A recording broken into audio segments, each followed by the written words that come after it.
우리들의 소중한 약속.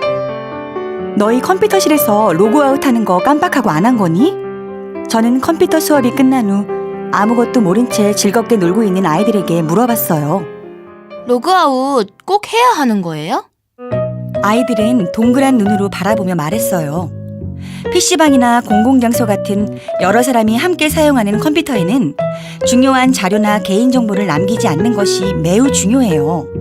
학교 컴퓨터실도 마찬가지인데 아이들은 이런 사실을 심각하게 생각하지 않았던 것이었어요. 하지만 곰곰이 생각해보니 이런 일들은 항상 일어나고 있었어요. 아이들은 자신의 아이디와 비밀번호를 친구에게 쉽게 알려주고 호기심을 불러일으키는 제목의 이메일이라면 누가 보낸 메일인지 알아보지도 않고 열어보는 모습에 많이 놀랐거든요. 그러던 어느 날이었어요.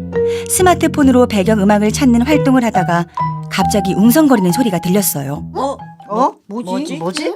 선생님, 준석이한테 메시지 왔어요. 너도? 나도 왔는데? 저는 수업 시간에 아이들이 장난으로 문자를 주고받은 줄 알고 준석이를 혼내려던 순간에 준석이가 이렇게 말했어요. 선생님, 저 카톡 안 했는데요? 알고 보니 준석이 이름으로 누군가가 반 아이들에게 단체 메시지를 보낸 거였어요. 저는 아이들에게 자신의 개인정보를 다른 사람이 몰래 사용하여 스팸 문자나 스팸 메일을 보낸 적이 있는지 또는 가족 중에 이런 일을 겪은 사람이 있는지 물어봤어요. 이때 종혁이와 민정이가 손을 번쩍 들었어요. 예전에 영어사전 어플을 받으려고 했는데 갑자기 이름이랑 주민등록번호 이런 거 입력하라고 했어요. 조금 이상해서 껐는데 나중에 알고 보니 바이러스가 있는 거였어요. 아빠 스마트폰으로 이상한 메시지를 눌렀더니 핸드폰 요금이 10만 원이나 더 나와서 혼난 적이 있어요.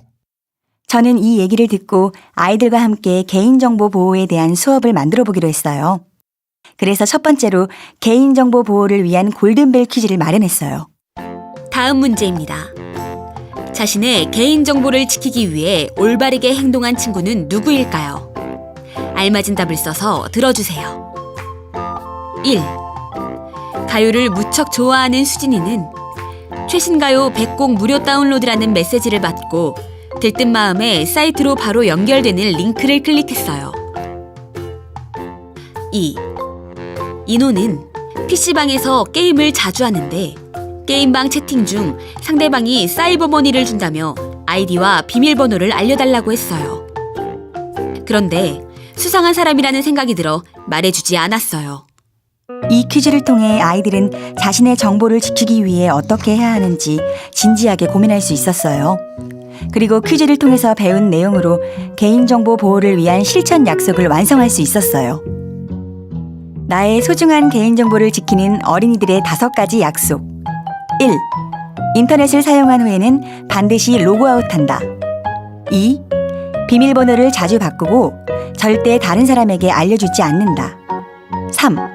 스팸 문자나 스팸 메일, 그리고 이상한 앱은 함부로 확인하지 않는다. 4. 카톡방이나 인터넷 공간에 개인정보를 올리지 않는다. 5. 개인정보 유출 시에는 118에 신고한다.